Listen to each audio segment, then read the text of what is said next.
Je m'appelle donc Patrick Descoubès, j'ai 58 ans et j'exerce donc en région parisienne, dans les Yvelines et l'Eure-et-Loir. Moi je viens en fait du milieu sportif et j'ai d'abord découvert la PNL et l'hypnose.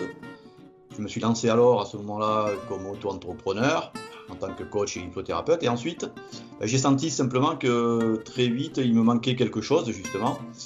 Cette composante corporelle que j'avais donc moi expérimenté dans le sport et ça m'a conduit tout naturellement à la sophrologie, tout simplement.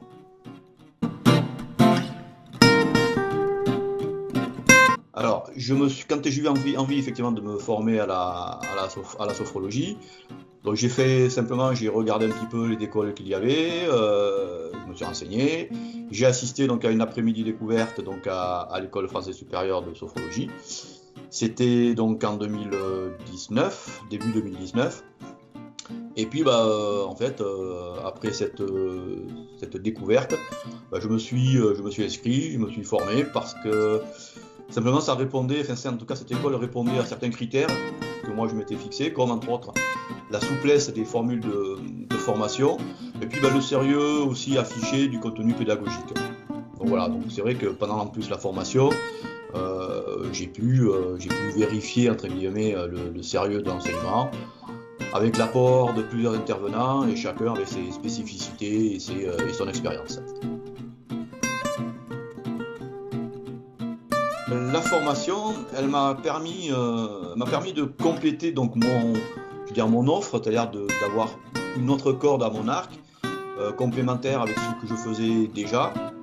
Et ce qui m'a surtout intéressé, c'est encore une fois cette composante corporelle, ces exercices, les relaxations dynamiques, qui sont très, très concrets et que les clients à qui je propose effectivement ces relaxations dynamiques, donc ces petits exercices corporels, ça leur permet de les refaire en autonomie et d'y mettre les intentions qu'ils veulent, de s'en servir pour différents objectifs.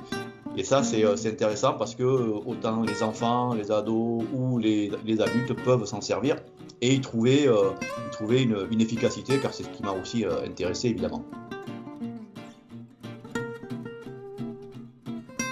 Alors je fais en fait, donc là je me suis mis, parce que j'étais dans la fonction publique, je me suis mis en disponibilité depuis 18 mois, et j'exerce à la fois à domicile, chez moi, et je me déplace à domicile, et aussi en cabinet, dans un cabinet pluridisciplinaire, avec entre autres des psychologues, des neuropsychologues, des psychomotriciennes et d'autres sophrologues. Ce qui fait je fais à la fois de l'individuel, du collectif, même si en ce moment, évidemment, le collectif il est un peu entre parenthèses, mais du coup, on s'adapte et on fait aussi des séances par visio, effectivement. Et puis j'avais mis en place avec un chef cuisinier justement un atelier sophro-dégustation, en fait, qui allie la confection d'un plat sous la direction donc du chef aux cinq sens, aux émotions, aux souvenirs liés aux saveurs, par exemple, et qu'on utilise effectivement ces cinq sens aussi en sophrologie lors, par exemple, des visualisations. Alors, moi j'étais déjà installé en tant qu'hypnothérapeute depuis 2014, mais du coup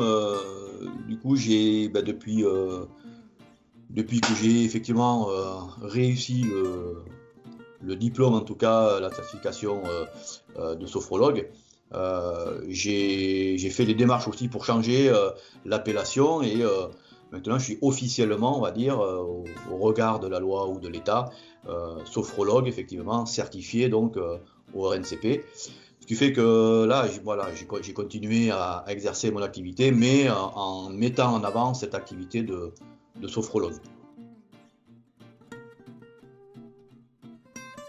Alors, déjà de par mon passé sportif, puisque j'étais entraîneur, c'est vrai que le public enfant et ado m'intéresse plus, puisque c'est le gros du public que j'ai pu avoir et avec lequel j'ai le plus d'expérience, mais depuis que je suis installé en auto-entrepreneur, je fais aussi les adultes, il n'y a aucun souci avec ça. Et je m'intéresse même de plus en plus aux seniors, puisque effectivement, en plus en cette période-là, c'est vrai que ça leur permet aussi d'avoir, avec ces exercices concrets, ces relaxations dynamiques, ça leur permet de gérer la situation actuelle, leurs émotions, leurs peurs, les angoisses aussi, et même pour certains reprendre confiance aussi en l'avenir. Donc voilà, je touche un petit peu tous les publics et j'ai même eu l'occasion de faire des séances avec des handicapés moteurs aussi, donc voilà, et ça se passe très bien.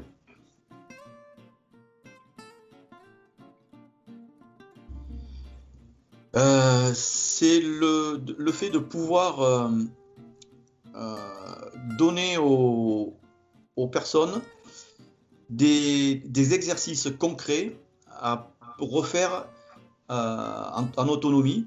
C'est-à-dire que ces relaxations, entre autres, il n'y a pas que effectivement ces exercices-là, parce que les visualisations sont très intéressantes aussi, mais ces relaxations dynamiques, aussi de déconnecter un petit peu de tout ce qui est cérébral, on va dire, tout ce qui est intellectuel, pour se reconnecter au corps et ce que dans nos sociétés on a un petit peu laissé de côté.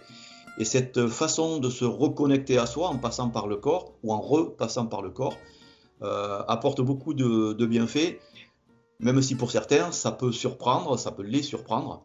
Et en tout cas sur le moyen et long terme, voilà, c'est efficace, puisque moi tous les retours que j'ai jusqu'à maintenant vont dans ce sens-là. Donc c'est vrai que ça me permet d'avoir d'autres choses encore plus concrètes à leur donner, qui fait que quand ils sortent de la consultation, ils ont des choses à faire.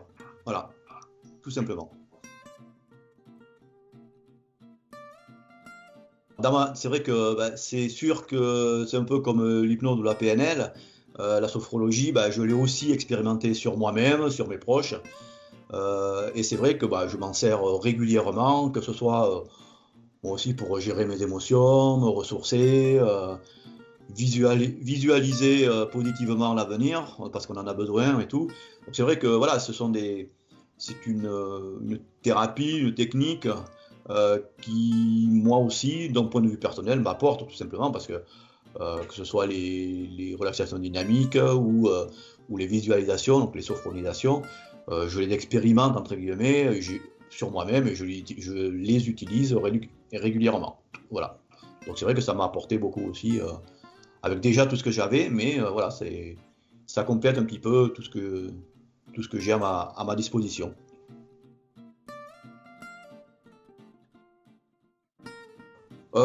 Simplement que c'est vrai que si, comme il y a dans ces formations, il y a plusieurs types de publics et plusieurs types d'objectifs pour chacun aussi, c'est simplement si on est à la recherche effectivement d'un nouveau métier, ou simplement en quête d'un bien-être personnel plus présent, on va dire, dans le quotidien, on peut prendre l'initiative effectivement de se former à la sophrologie, parce qu'en plus, c'est vrai que de plus en plus, il y a de plus en plus d'études scientifiques qui attestent de l'efficacité de la sophrologie. Donc c'est vrai que autant en profiter. Et puis tant qu'à faire, hein, venez vous former à l'École française supérieure sophrologie, tout simplement.